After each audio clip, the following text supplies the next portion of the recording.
الحمد لله والصلاة والسلام على سيدنا محمد وعلى آله وأصحابه أجمعين. الحمد لله والصلاة والسلام على سيدنا محمد وعلى آله وأصحابه أجمعين. أما بعد فأعوذ بالله من الشيطان الرجيم. بسم الله الرحمن الرحيم.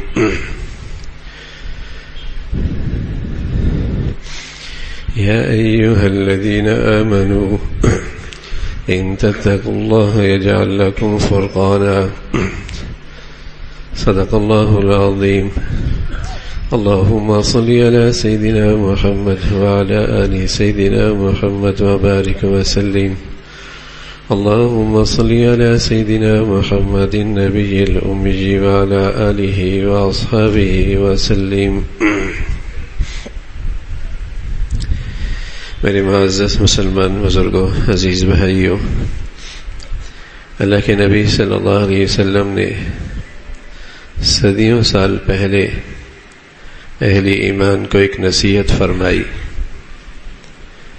کہ بادروا بالاعمال، نیکیاں جلدی جلدی کر لو. نیکیوں سے دل روشن ہوتا ہے، آدمی باضمیر بنتا ہے. خالص نیکی سے نور نصیب ہوتا ہے. آنکھوں کا نور تو اللہ کے دوستوں اور دشمنوں سب کے پاس ہوتا ہے، لیکن دل کا نور صرف اللہ کے خوش نصیب لوگوں کے پاس ہوتا ہے. بصارت سب کو مل جاتی ہے، بصیرت نصیب والوں کو ملتی ہے.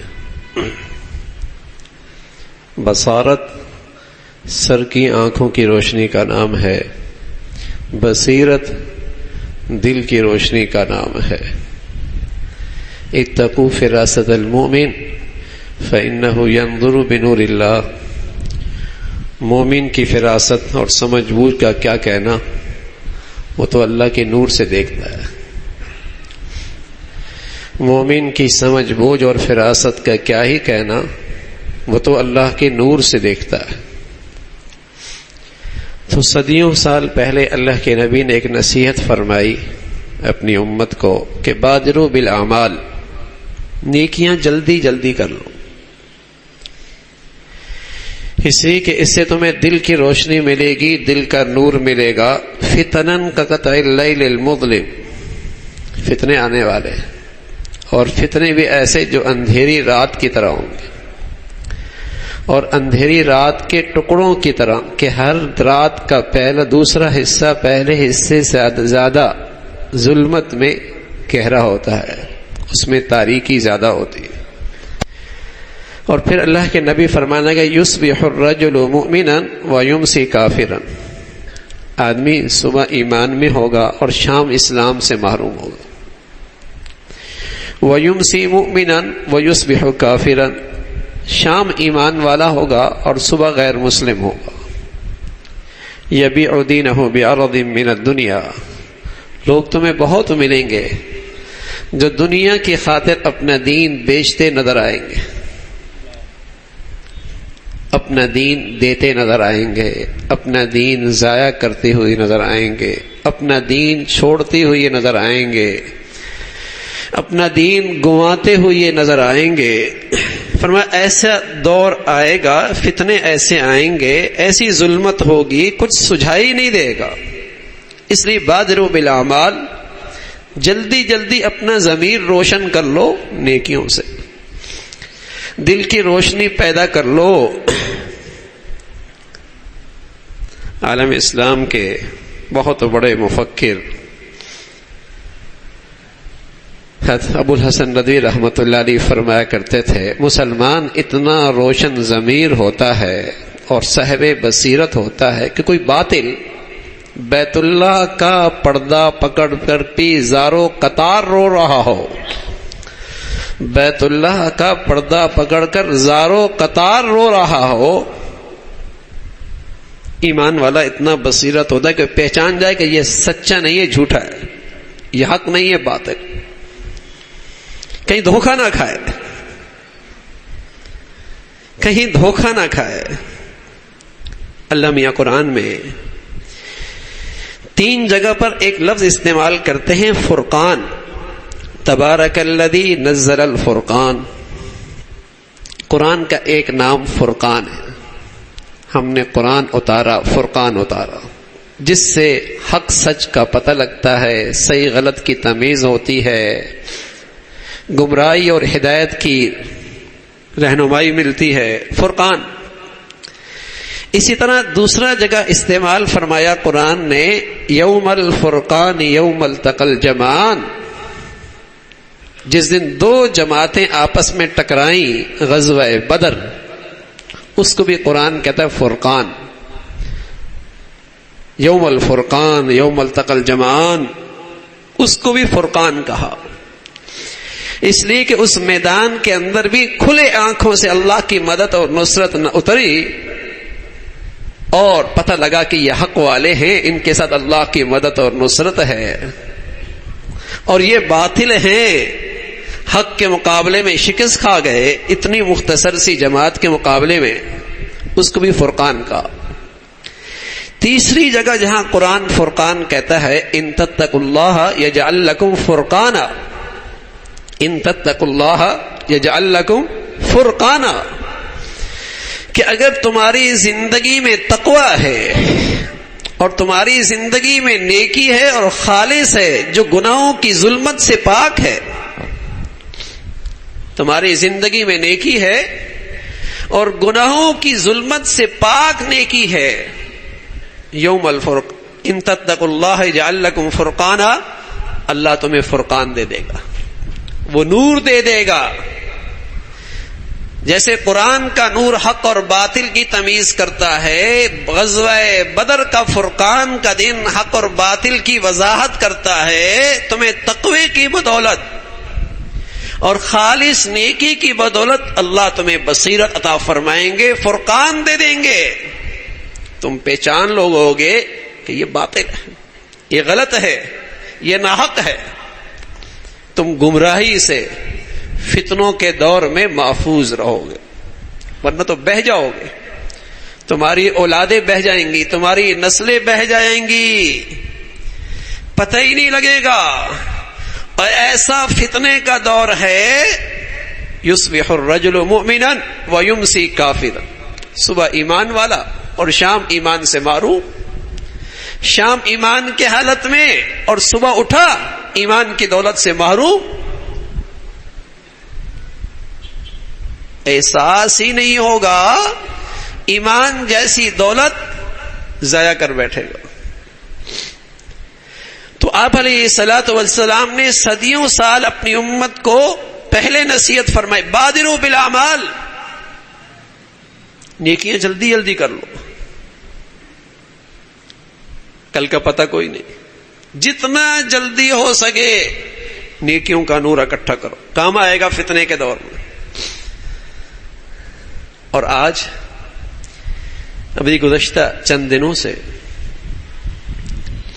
آپ کی قومی میڈیا، سوشل میڈیا پر ایک عدالتی فیصلہ پاکستان کا، اس نے پوری مسلمان قوم میں ایک اضطراب پیدا کر رکھا ہے،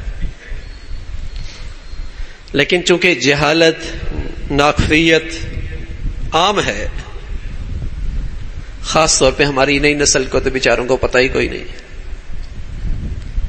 کیا کہہ رہی ہے، کیا لکھ رہی ہے، کیا بول رہی ہے، بغیر سوچے سمجھے، حالانکہ یہ مسئلے کفر اسلام کے ہوتے ہیں۔ ایک بنیادی بات سمجھیے اس معاملے میں، تقریباً 1 صدی سے زائد اس بر صغیر کے مسلمانوں علماء نے، اس بر صغیر کے علماء نے مسلمانوں کی ایمان کے تحفظ کی خاطر 1 صدی سے زائد مسلمانوں کا ایمان بچانے کی خاطر اس بر صغیر میں قادیانی فتنے کے مقابلے میں بڑی قربانیاں دی۔ 1 صدی سے زائد اس بر صغیر کے اہل علم اور اہل دین اور علماء نے اس فتنے کے خلاف بڑی قربانیاں اور بالآخر تقریباً 50 سال پہلے وطن عزیز پر اللہ کی مہربانی ہوئی کہ آپ کے آئین میں یہ بات لکھی گئی کہ یہ گروہ غیر مسلم ہے، اس کا اسلام سے تعلق کوئی نہیں. لیکن چونکہ مغرب کا پلا ہوا پودا تھا، بیج اس نے بویا تھا، پرورش اس نے کی تھی، اسے یہ بات کہاں قابل قبول. وہ موقع دیکھتا ہے، وقت دیکھتا ہے، حالات دیکھتا ہے، پھر ایک چنگاری پھینکتا ہے، دیکھتا ہے کہ مسلمانوں میں کتنی حرارت موجود ہے. کبھی اسمبلی سے کوئی ایسی آواز اٹھتی ہے، کبھی عدالتوں سے کبھی ایسی آواز اٹھتی ہے کہ دیکھا جائے کہ مسلمانوں میں اس معاملے میں کتنی گرمی ہے، حرارت کتنی ہے. چیک کرتا ہے، حرارت چیک کی جاتی ہے، درجہ حرارت. اسی قسم کا یہ فیصلہ آیا. یاد رکھیے اس ملک میں ہندو اقلیت رہتی ہے، سکھ اقلیت رہتی ہے، عیسائی اقلیت رہتی ہے، اور ہمارا دین اور ہمارا اسلام سبحان اللہ ان تمام اقلیتوں کے تحفظ کی بات کرتا. ان کے جو مذہبی حقوق ہیں، جو شریعت کے حدود سے متصادم نہیں ہیں، اسلام ان حدود کی رعایت رکھتے ہوئے انہیں مذہبی حقوق دیتا ہے اور تحفظ کرتا ہے. لیکن قادیانی گروہ کا معاملہ بہت مختلف ہے. یہ سمجھنے کی بات ہے. قادیانی باوجود ہے کہ وہ غیر مسلم ہے، لیکن وہ مسلمانوں کا اسٹیٹس استعمال کرنا چاہتا. اور دنیا کی کسی عدالت میں ایسا نہیں ہوتا کہ تم کسی اور کا اسٹیٹس استعمال کرو اور دوسروں کے اسٹیٹس استعمال کر کے پھر حقوق کا مطالبہ کرو. کہاں، کون سی عدالت میں؟ اسلام مسلمان، یہ اس مسلمانوں کا اسٹیٹس ہے نا، یہ مسلمانوں کا اسٹیٹس ہے. ہاں کوئی مسلمان ہو جائے، محمد رسول اللہ کو آخری پیغمبر مانے اور جو نبوت کا دعویٰ کرے اسے کافر کہے، اور اللہ کی یہ کتاب قرآن مجید یہ اللہ کی آخری کتاب مانے، اس کو اس طریقے سے مانے جس طریقے سے حضرات صحابہ رضوان اللہ اجمعین نے اس پر ایمان لایا. فَإِنْ آمَنُوا بِمِثْلِ مَا آمَنْتُمْ بِهِ فَقَدِ اهْتَدَوْا، تم بھی ایسے ایمان لے آؤ جیسے وہ لے آئے، تم بھی ہدایت یافتہ. لیکن قادیانی مسلمانوں کے جذبات مجروح کرتے ہیں کہ اسٹیٹس مسلمانوں کا استعمال کرتے ہیں اور اپنے آپ کو اقلیت نہیں قرار دیتے، غیر مسلم نہیں قرار دیتے، مسلمان کہلاتے ہیں، اور اسلام کے نام پر پھر اپنے حقوق لینا چاہتے ہیں. اصل مسئلہ یہ، ورنہ آپ دیکھتے ہیں کہ اہل علم، اہل دین، حضرات علماء نے کبھی ہندوؤں پر انگلی نہیں اٹھائی، عیسائیوں پہ انگلی نہیں اٹھائی. ان کے گرجے گھر موجود ہیں، ان کے عبادت خانے موجود ہیں، ان کے رسم و رواج ہوتے ہیں. ہندو اور سکھ آپ دیکھتے ہیں ایک دن آتا ہے ہاں جب ان کے ایک عید کا دن ہوتا ہے اور پورے دنیا سے سکھ یہاں پاکستان میں اکٹھے ہوتے ہیں، لیکن کبھی علماء نے اس پر انگلی نہیں اٹھائی. اقلیتوں کے حقوق ہے اور اسلام نے ان حقوق کا تحفظ کیا ہے. لیکن قادیانی گروہ کا معاملہ مختلف ہے. لیکن چونکہ میرے عزیزو مسلمان قوم نے اور نئی نسل نے یہ چیزیں نہ پڑھی ہوتی ہیں نہ سیکھی ہوتی ہیں، اور سوشل میڈیا پہ ایک پروپیگنڈا ہوتا ہے، اور بغیر سوچے سمجھے بس اوقات کافر کی، کفر کی حمایت میں تحریر کر رہے ہوتے، کافر کی، کفر کی حمایت میں تحریر کر رہے ہوتے ہیں. اور چونکہ ہمارے ہاں اس وقت سیاسی تعصبات ہیں، سیاسی نفرتیں ہیں، جماعتوں کی حد بندیاں ہیں، اور اس کا نتیجہ یہ ہے کہ بغیر سوچے سمجھے اپنی اس جماعت کی حمایت کرنی ہے چاہے وہ کفر ہی کیوں نہ بول رہی ہے. الیاذ باللہ الیاذ باللہ. یہ فتنے کا دور ہے جہاں ایمان کا تحفظ، اس تحفظ کے لیے اپنے بچوں کو نیک بناؤ، اپنی بچیوں کو نیک بناؤ، ایمان کا نور، نیکیوں کا نور اکٹھا کرو. ورنہ مسلمانوں کے گھروں میں رہتے ہیں، مسلمان نہیں رہتے. اسلام ایک ہیرے کا نام ہے، ہیرا بہت قیمتی، لیکن چٹک جائے تو قیمت نہیں رہتی، چٹک جائے تو قیمت نہیں رہتی. باطل ہے، گروہ کافر ہے، عقلی غیر مسلم ہے، اور پاکستان کے آئین میں لکھا ہے. لیکن چونکہ مغرب کا لگایا ہوا پودا ہے تو وہ اسلامی دنیا میں عدم استحکام پیدا کرنے کے لیے اور مسلمانوں کی جذبات مجروح کرنے کے لیے اور بس اوقات مسلمانوں کی ایمانی حرارت معلوم کرنے کے لیے اس قسم کے حالات لاتا رہتا. ورنہ ایسی موقع ویسی ملک عدم استحکام کا شکار ہے اور بہت سارے مسائل ہیں، لیکن ایسے موقع پہ ایسے مسائل پہ ہمارے اداروں کو چھیڑنا سوا اس لیے اور کیا غرض ہے کہ اس ملک میں اور انتشار ہو اور بدامنی کا اضافہ ہو. حالانکہ یہ مسئلے 50 سال پہلے اس ملک میں حل ہو چکے. اس گروہ کے متعلق سارے فیصلے آپ کے آئین میں موجود ہیں. تو میرے عزیزو، رسول اللہ صلی اللہ علیہ وسلم نے جو ایک بات فرمائی ہے، بادروا بالاعمال، نیکیاں اکٹھی کرو، نیک بنو، ورنہ اس فتنوں کے بہہ جاؤ گے. اس لیے کہ جب اندر ظلمت ہوتی ہے اور گناہوں کی گندگی ہوتی ہے تو پھر میلان بھی فتنوں کی طرف ہوتا، پھر میلان بھی کفر اور شرک کی طرف ہوتا ہے، پھر میلان بھی اللہ کی نافرمانی اور بد کردار لوگوں کی طرف ہوتا ہے. اور یہاں اگر نور ہو پھر اللہ کے نیک بندوں کی طرف اور نیکی کی طرف طبیعت کھنچنے لگتی ہے. پھر طبیعت نیک لوگوں سے مناسبت رکھتی ہے. لیکن اب تو بے دین سے مناسبت ہے، بے حیا لوگوں سے مناسبت ہے، بددین لوگوں سے مناسبت ہے. یہاں جو ظلمت ہے، یہاں جو گندگی ہے،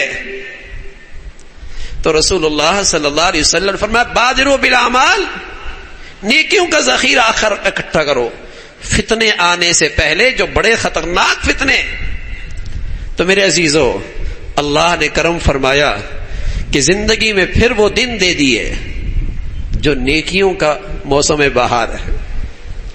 رمضان آ رہا اور اگلے دو دن کے بعد 15 شعبان کی رات آ رہی ہے. سبحان اللہ، یہ ایک مقدمہ ہے رمضان سے پہلے. یہ رات انفرادی عبادت، انفرادی تہجد، انفرادی دعائیں، قبولیت کی گھڑیاں، اللہ سے مانگنا، عورتیں گھروں میں بیٹھ کر مصلے بچھا کر اللہ سے اپنی زندگی کے فیصلے کروائیں. ہم مسجدوں میں اپنے گھروں میں بیٹھ کر نوافل سے کثرت سے عبادت کریں. ہاں، اس رات میں اللہ کے نبی نے کوئی اجتماعی عبادت نہیں کی، اجتماعی نفل نہیں پڑھے، کوئی مخصوص صورتیں نہیں پڑھی، لیکن آپ علیہ الصلوۃ والسلام کی کئی ساری احادیث موجود ہیں. جن ساری احادیث کو اکٹھا کیا جائے تو یہ نقطہ ملتا ہے کہ یہ رات انفرادی عبادت کی، خوب عبادت کی، تاکہ مسلمان رمضان سے پہلے تیاری کر لے. جیسے آدمی کہیں جاتا ہے تقریب میں تو پہلے غسل کر لیتا ہے اور اچھے کپڑے پہنتا ہے، تو یہ رات بھی ایسی آئی ہے گویا کہ ہم خطاؤں سے غسل کر لیں، سچی معافی مانگ لیں، اور پھر رمضان کا استقبال اس طریقے سے کریں کہ صاف ستھرے ہو کر رمضان کی مبارک گھڑیوں کو پا سکیں. تو میرے عزیزو، نیکیوں کا اور اہل ایمان کا، ایمان کے لحاظ سے بہار کا موسم آ رہا ہے. اللہ رب العزت ہم سب کو اس کی قدردانی نصیب فرمائے. وآخر دعوانا ان الحمد للہ رب العالمین.